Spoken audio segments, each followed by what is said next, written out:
세상에 떠도는 기묘한 괴담들. 첫 번째 이야기, 야쿠자의 아들을 괴롭히고 실제로 겪었던 실화괴담. 중학생 시절의 이야기인데 그때의 저는 뚱뚱했습니다. 평균 체중보다 조금 더 무거운 정도였는데 얼굴에 살이 많아서 더 뚱뚱해 보였습니다. 이게 원인이 되어 따돌림을 당했습니다. 저는 작은 일로는 크게 목소리를 내지 않는 성격이라 괴롭힘의 정도는 점점 커져갔습니다. 처음에는 가벼운 정도였지만 언제부터인가 음습하고 폭력적으로 변해갔습니다. 금품을 요구당하지는 않았지만 학교 도중 교실 아이들에게 둘러싸여 맞거나 발에 차이는 일도 발생했습니다. 저는 부모님께 이 일에 대해 상담을 했습니다. 부모님께서는 이 얘기를 듣고 학교와 상담을 했으나 학교 측에서는 괴롭힘 같은 것은 일어나지 않고 있다며 사소한 말다툼일 거라고 대답했습니다. 부모님은 학교와 얘기를 했으니 괜찮을 거라며 안심시켰습니다. 일이 이렇게 진행되자 저는 졸업이 얼마 남지 않았던 상태여서 어차피 졸업만 하면 끝나겠지 하고 반쯤 포기한 상태가 되었습니다. 지금 생각해보면 저의 그런 태도가 교실 아이들 신경에 거슬렸던 것일지도 모르겠습니다. 그날도 집으로 돌아가던 중 종합단지 모퉁이 사각에 끌려간 저는 반 아이들로부터 죽어라는 말과 함께 배를 걷어차이고 다리를 걷어차이고 머리를 맞았습니다. 피가 날 정도의 강도로 폭력을 휘두르지는 않았지만 그날은 힘 조절을 잘못한 나이가 있어서 그 아이의 발이 내 명치 쪽에 제대로 꽂혔습니다. 저는 숨이 멎음과 동시에 몸의 혈류가 끝없는 늪으로 떨어져가는 착각을 느꼈습니다. 맹렬하게 토악질을 해대며 점심에 먹은 도시락 내용물 중 일부가 소화되지 않은 채 쏟아졌습니다. 토사물과 함께 제 안에 무언가가 사라져가는 느낌이 너무나도 좋아서 몸은 고통스러울 텐데도 묘하게 기분이 좋아졌습니다. 저는 그 기분이 저에게 큰 자극을 주었습니다. 저는 발밑에 있던 돌을 주운 뒤 내 명치를 걷어찬 아이의 다리를 내리쳤습니다. 그 아이는 평소에도 저를 가장 많이 괴롭히던 아이이기도 했고 학교에서 못된 짓을 하기로 유명한 아이이기도 했습니다. 퍽 하는 둔탁한 소리와 함께 그 아이는 순간 비명을 지르며 몸을 웅크렸습니다. 아파하고 우는 소리를 내는 그 아이를 발로 걷어찬 뒤 멍하니 이쪽을 보는 다른 아이들한테 다가가 한 명씩 뺨을 때리고 주먹을 날리기 시작했습니다. 미쳤어, 화났나봐 하고 누군가 속삭이는 소리를 들은 저는 그 목소리의 주인공을 찾아 때렸고 도망치려 하는 아이를 쫓아가 또 때렸습니다.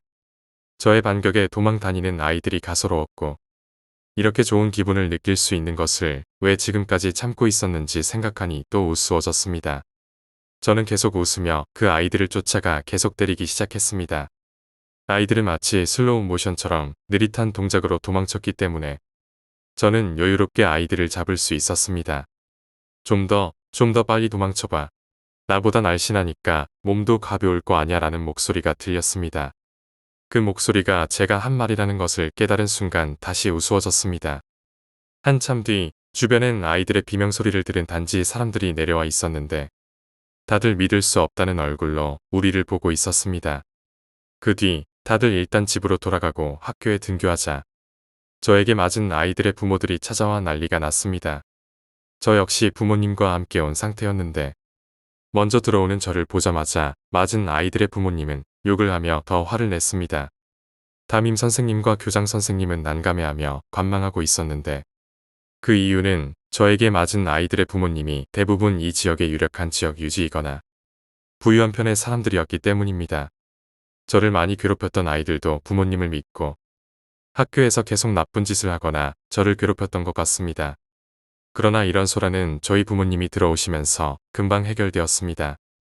학교에는 조용히 장사를 하는 자영업자라고 얘기했지만 사실 저희 아버지는 일본에서 전국적으로 유명한 야쿠자 조직의 차기 보스였기 때문입니다. 고아로서 어린 시절부터 힘들게 성장하신 아버지는 남자라면 자신의 문제를 스스로 해결해야 한다면서 일정 수준 이상의 용돈은 주지 않았고 평소 씀씀이도 매우 검소한 편이었습니다. 학교 문제 역시 명문학교 등을 고집하지 않고 평범하게 방목형으로 키우신 편이었는데 이전까지는 거의 제 생활에 개입하지 않으셨지만 이번에는 어른들이 얽혀있는 만큼 직접 처리하기로 하신 것 같았습니다. 한눈에 봐도 위압감을 주는 분위기와 외형을 가진 아버지는 쭉 안을 둘러보시더니 저에게 맞은 아이들의 부모들을 향해 나 모 소속의 아무개요. 나를 직접 본 사람들은 여기 없어도 아무개는 들어봤을 거라 생각합니다. 이 지역에서 최근에 사업을 새로 시작하는 게 있어서 이 지역에서 당신들 정도면 모를 수가 없겠지. 라고 얘기하셨습니다. 시끄럽게 떠들던 그들은 아버지의 분위기에 눌리는 듯 했지만 반신반의하던 사람들 중 하나둘 알아보는 사람들이 나오기 시작하자 교장실 안은 이내 정막이 흘렀습니다. 제 몸에 남은 수많은 멍자국을 그들에게 보여주며 우리 애가 이만큼 맞았으면 좀 얻어터져도 상관없는 건 같은데 이쯤에서 끝냅시다. 더 해보자는 것도 상관없소. 아버지의 기에 눌린 것인지 그들은 순순히 고개를 끄덕였고 불만 있어 보이는 사람은 없었습니다. 아버지는 이내 제 담임 선생님과 교장 선생님을 향해 애들 똑바로 가르치시오. 부모가 좀 부족하다고 무시하거나 그러지 말고 내 말 알아들었습니까? 그리고 내 말을 못 믿겠다면 나를 찾아오시오. 라고 말씀하셨습니다. 이 말에 담임 선생님과 교장 선생님은 얼굴이 창백해져서 조용한 목소리로 알겠다고 대답했습니다. 학교 측에서는 애초에 제가 휘두른 폭력에 강한 대처를 할 생각이었지만 그러지 못했습니다.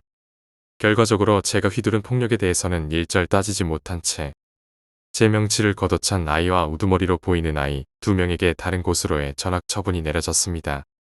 결과적으로 괴롭힘이라는 사실도 제 폭력도 없던 일이 되어 그대로 졸업을 맞이할 수 있었습니다. 18년 정도 지난 중학생 시절의 이야기입니다. 현재 저는 변호사로 일하면서 아버지 회사의 일을 돕고 있습니다.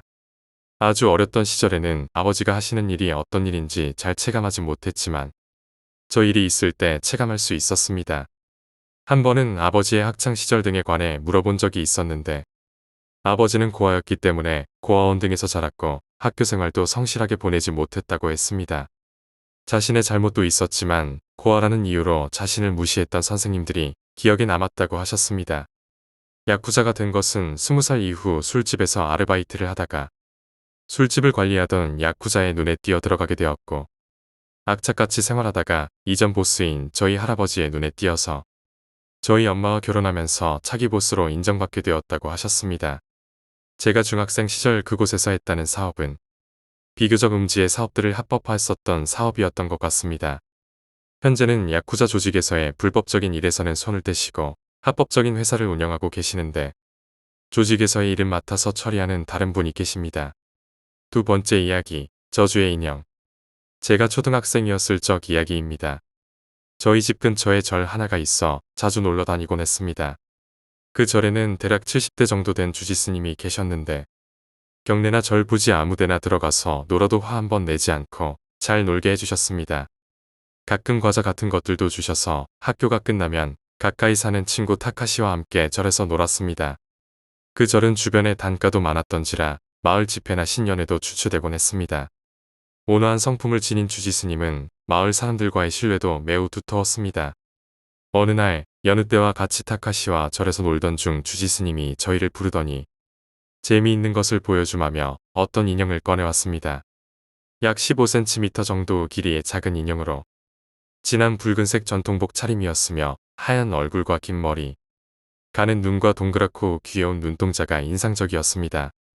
이치마치 인형과 비슷하지만 전체적으로 마른 체형이었고 꽤 오래된 물건이었는지 새빨간 전통복은 거무튀튀해졌고 군데군데 해져 있었습니다. 머리도 부스스했고 색이 빠진 머리칼은 꼭 백발처럼 보였습니다. 그래서인지 얼굴 표정에는 생기가 없었고 소녀 인형이라기보다는 할머니 인형이라고 말하는 편이 옳을 듯한 외관이었습니다. 주지스님은 그 인형을 저희 앞에 내놓고서 인형의 머리를 잡은 뒤 손가락으로 인형 머리를 살짝 세게 눌렀습니다. 그러자 인형에서 소리가 났습니다. 소리 나잖아. 저와 타카시는 꽤 놀랐습니다. 주지스님은 저와 타카시가 놀란 모습을 보고 실실 웃으며 말없이 인형의 목에 엄지손가락을 대고 꾹 누르자 또 인형에서 소리가 났는데 아까와는 다른 소리였습니다. 스님, 어떻게 한 거예요? 제가 주지스님에게 묻자 글쎄다. 나도 어떤 원리인지는 잘 모른다만 그래도 신기하지. 너희들도 해볼 테냐? 그렇게 대답한 주지스님은 우리에게 인형을 안겨주었습니다. 저는 주지스님이 한 것처럼 인형의 머리를 잡은 채 살짝 꾹 쥐어보았습니다. 하지만 인형에서 소리는 들리지 않았습니다. 타카시도 똑같이 해보았지만 인형은 아무 반응도 보이지 않았습니다. 소리 안 나는데 어떻게 하면 돼요? 타카시가 주지스님에게 되묻자 이게 방법이 다 있다니까. 적어도 그것보다는 더 세게 눌러야지. 주지스님은 웃으며 대답했습니다. 주지 스님이 인형을 거꾸로 들고 인형의 무릎을 고정시킨 뒤 무릎부터 그 아래쪽을 반대 방향으로 돌렸습니다. 인형 다리 관절이 삐걱댔지만 주지 스님은 신경 쓰지 않는 것 같았습니다. 인형이 또 소리를 냈습니다. 그것을 본 주지 스님은 만족한 듯 웃으며 말했습니다. 인형을 너무 조심스레 다룰 필요 없어. 오히려 부수겠다는 마음으로 해야 좋은 소리를 낸단다. 주지 스님이 말했습니다. 이후 저와 타카시는 인형이 소리를 내도록 하는데 성공했습니다. 확실히 망설임 없이 세게 누르거나 이리저리 돌려보니 소리가 들렸습니다. 특정한 부분을 눌러야 소리를 내는 게 아니라 인형 몸체의 다양한 부분을 누르거나 돌려도 소리가 났습니다. 소리도 일정한 게 아닌 다양한 바리에이션이 있어서 대체 어떤 구조로 만들어진 것인가 싶을 정도로 신기했습니다. 하지만 그 인형은 어느 버전으로 소리를 내든 꼭 괴로운 듯 보였습니다.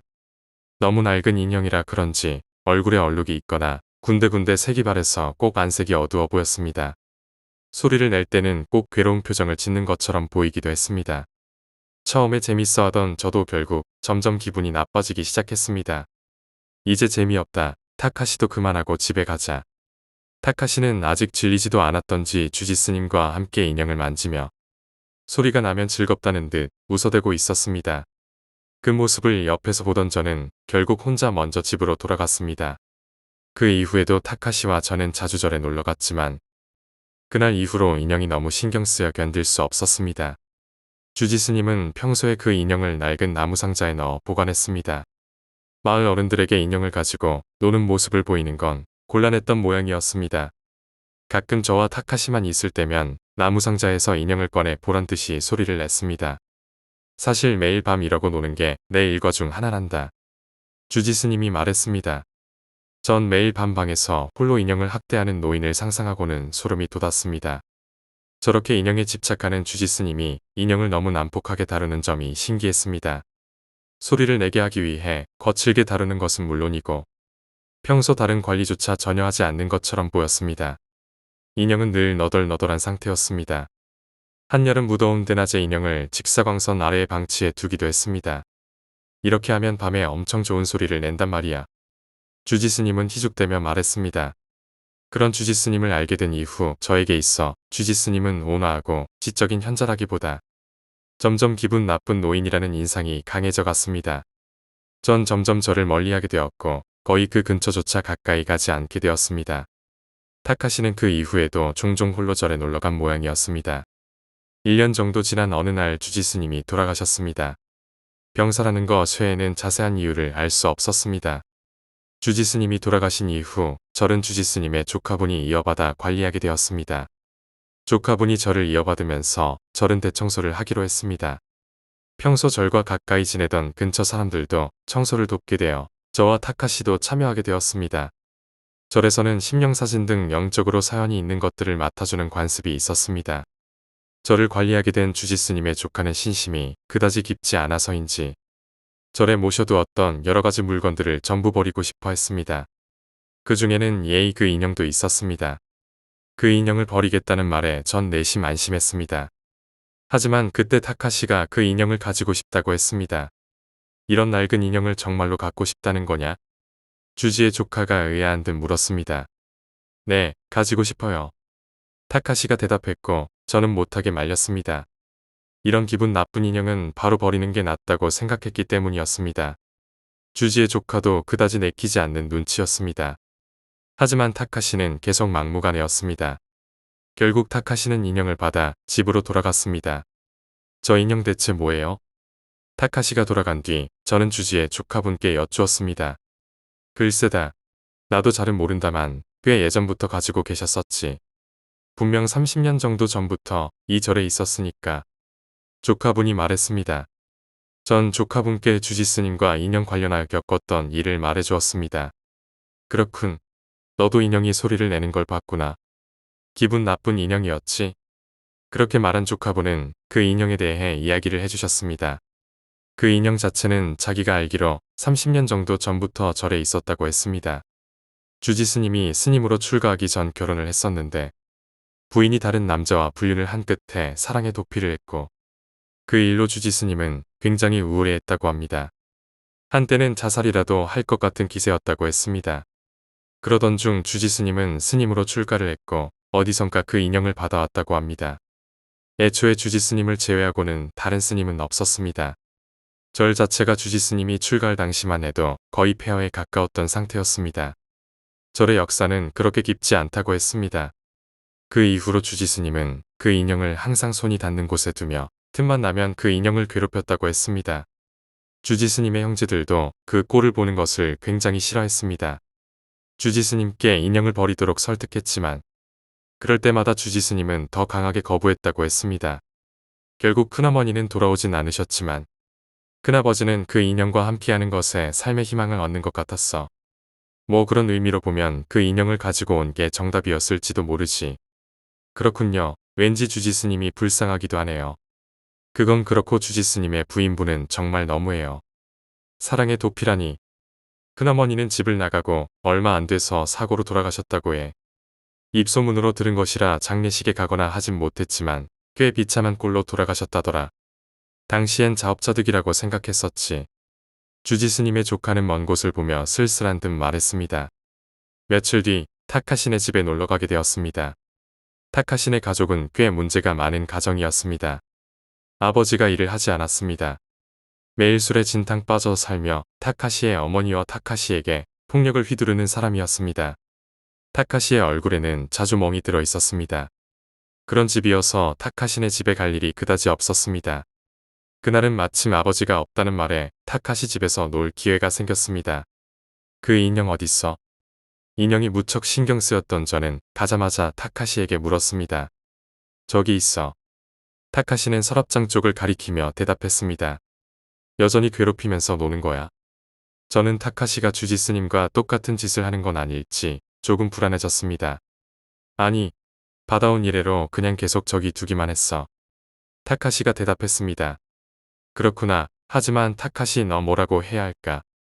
그 인형 엄청 마음에 들어 했었잖아. 그다지 마음에 들었던 건 아니야. 게다가 지금은 저 인형을 괴롭혀서 소리를 내고픈 마음이 안 든다고 해야 하나. 해봤자 별로 의미도 없고. 전 타카시의 말을 듣고 안도했습니다. 받기는 했지만 결국 타카시도 저 인형을 가지고 노는데 질려버린 것 같았습니다. 그냥 서랍 장식용으로 두었구나 싶었습니다. 해봤자 별로 의미도 없고라고 한 건 혼자서 인형을 괴롭히는 게 얼마나 별난 짓인지 타카시가 깨달았기 때문이라 생각했습니다.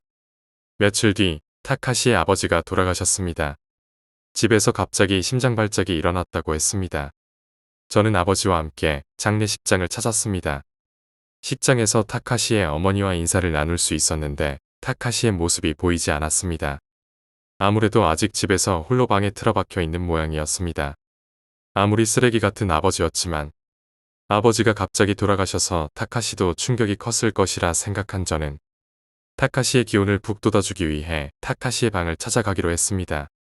그날은 유난히 날이 흐렸습니다. 제가 타카시의 집을 방문했을 때는 이미 주변이 어둑해지기 시작했습니다. 타카시 집에 도착했는데 집에 불이 켜져 있지 않았습니다. 초인종을 눌러보았으나 반응이 없었고 왠지 이상했습니다. 너무 충격을 받은 탓에 자살기도라도 한 게 아닌가 하는 불안감이 엄습했습니다. 그래서 잠겨있지 않았던 현관문을 열고 멋대로 타카시네 집에 들어갔습니다. 타카시 방은 2층 가장 안쪽에 있었습니다. 계단을 오르던 도중 소리가 들렸습니다. 무엇인가로 두드리는 듯한 소리. 그 소리 틈으로 누군가의 신음소리가 들렸는데 굉장히 음습한 울림이었습니다. 전 말로 표현하기 힘든 불안감에 휩싸였습니다. 하지만 타카시의 안부가 더 신경 쓰였던 저는 용기를 내어 발걸음을 옮겼습니다. 결국 타카시 방 앞까지 도착했습니다. 그 소리는 타카시 방 안에서 들려왔습니다. 저는 용기를 내어 문을 조용히 열어보았습니다. 문을 열어보니 타카시의 뒷모습이 보였습니다. 어떤 작업이라도 하는 것처럼 보였습니다. 일단 타카시가 무사한 것을 확인한 저는 안심했습니다. 타카시는 방에 들어온 저를 눈치채지 못한 듯 어떤 작업에 열중하고 있었습니다. 몸에 가려져 잘 보이지는 않았지만 막대를 들고 어떤 이불 같은 것을 두드리는 것 같았습니다. 막대가 기세 좋게 휘둘러질 때마다 무미건조한 소리가 방에 울려 퍼졌습니다. 곧이어 낮게 깔린 소리가 방 안을 울려 퍼졌습니다. 고통으로 가득한 목소리였습니다. 저는 그 목소리가 타카시의 눈앞에 있는 어떤 작은 물체가 내는 것이라는 것을 알았습니다. 그때 타카시가 고개를 돌려 저를 보았습니다. 타카시는 무서울 정도로 무표정이었습니다. 아무 말도 없이 그저 아무 감정도 없는 얼굴로 저를 보았습니다. 그렇게 한참을 말없이 서로를 바라보았습니다. 멋대로 들어와서 미안해. 내가 엄청 기운이 없다고 어머님께서 말씀해 주셔서 말야. 저는 어떻게든 말을 꺼냈습니다. 그렇구나. 타카시는 표정을 바꾸지 않은 채 건조하게 대꾸했습니다. 그때 저는 타카시의 왼손에 그 인형이 들려 있다는 것을 알 수 있었습니다. 타카시가 희죽하고 웃으며 말했습니다. 이거 엄청 좋은 소리를 내기 시작했어. 그렇게 말한 타카시는 오른손에 든 봉으로 인형을 기세 좋게 때리기 시작했습니다. 딱딱한 소리와 함께 인형이 낮은 소리를 내며 울었습니다. 주지스님이 가지고 있을 때 내던 소리와는 명백히 달랐습니다. 낮게 깔린 소리였고 내는 소리도 전보다 더 크고 길었습니다. 그 인형 원래 그런 소리였던가? 타카시는 대답 없이 인형을 저에게 내밀었습니다. 해볼래? 마치 주지스님이 저와 타카시에게 처음으로 인형을 보여주던 때처럼 말입니다. 아니, 난 괜찮아. 그렇게 대답한 저는 어떤 사실을 깨달았습니다. 인형의 얼굴이 다르다는 생각이 들었습니다. 제가 알고 있는 인형은 희끗희끗한 장발에 굳이 비교하자면 노인 여성과 비슷한 외관이었습니다. 하지만 지금 내 눈앞에 있는 인형의 머리는 아주 새까맸고 머리 스타일도 짧았습니다. 그리고 무엇보다 얼굴의 윤곽이 전보다 더 각이 져서 남자 얼굴처럼 보였습니다. 타카시, 혹시 인형 머리 바꿨어? 아니. 타카시는 아무 감정 없이 대답했습니다. 이미 제 쪽을 보고 있지도 않았습니다. 그래도 너무 다르지 않아? 제가 말하자 타카시는 제 말을 무시했습니다. 타카시는 제가 불러도 계속 대답이 없었습니다. 더 이상 할 게 없으면 집에 가지 그래.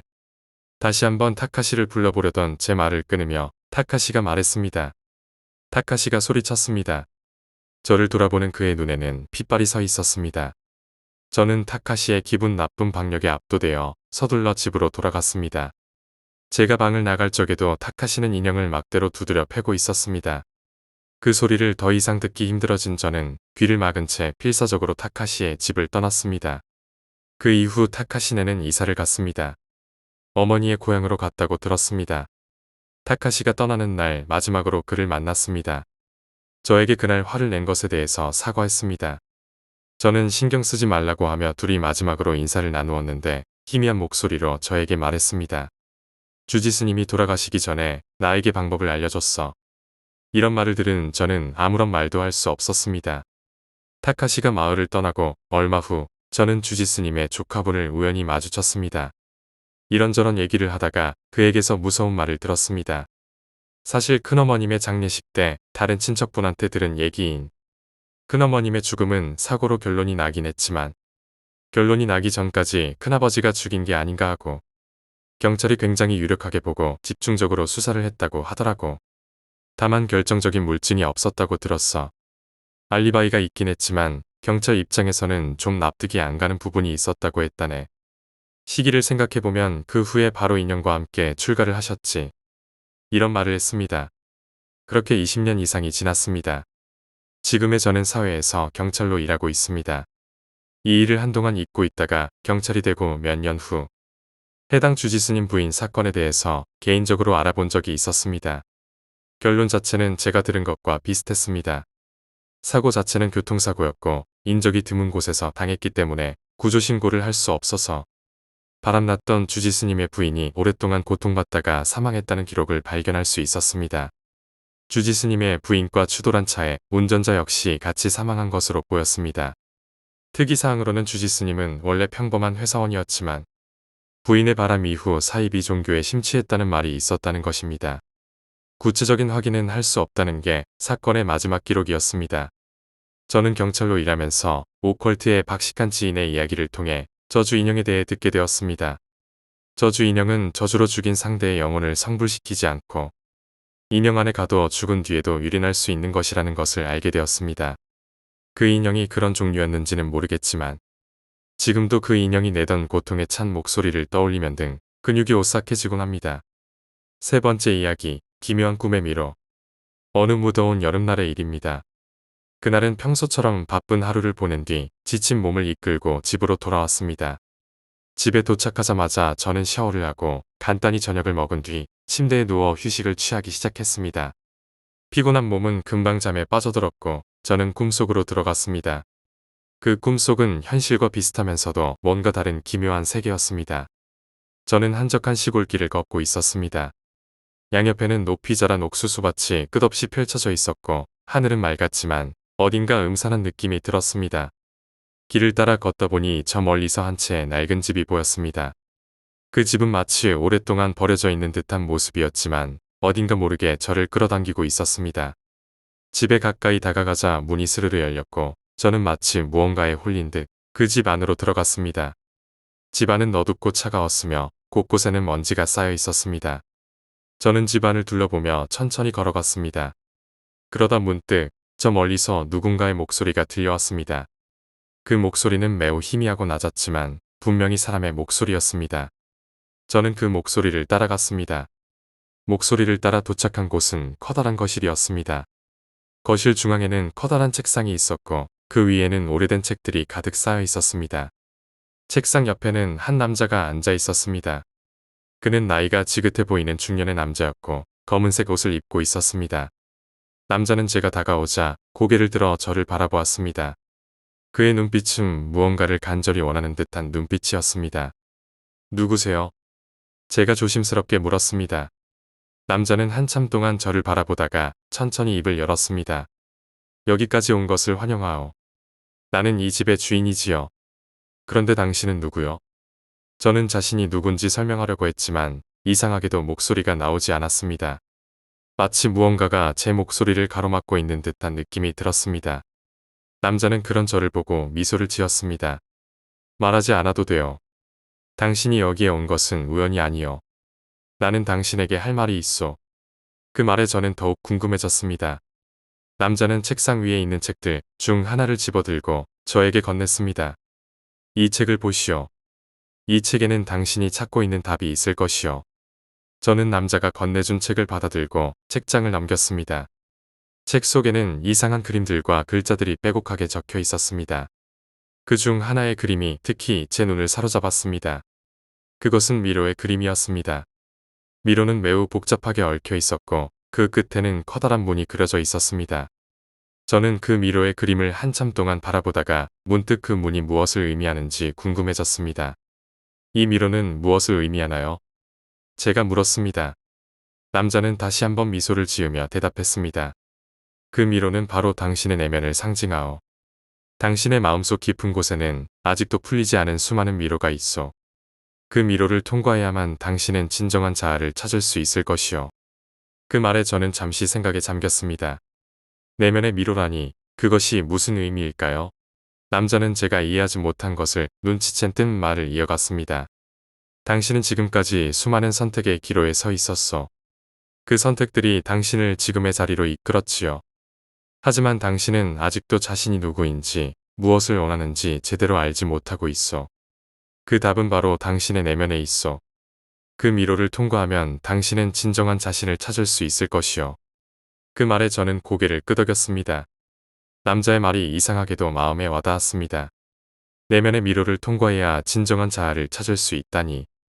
어쩌면 그것이 제가 그동안 찾고 있던 답일지도 모른다는 생각이 들었습니다. 그럼 제가 그 미로를 통과할 수 있을까요? 남자는 고개를 끄덕였습니다. 물론이요. 하지만 쉽지는 않을 것이요. 그 미로는 당신의 두려움과 고통, 그리고 억눌린 감정들로 가득 차 있을 것이요. 그것들을 마주하고 극복해야만 당신은 그 미로를 통과할 수 있을 것이요. 그 말을 들은 저는 마음속으로 결심했습니다. 내면의 미로를 통과하여 진정한 자아를 찾겠다고.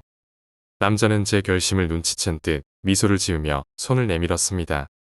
그럼 이제 당신을 미로로 안내하겠소. 남자의 손을 잡자 주변의 풍경이 갑자기 바뀌었습니다.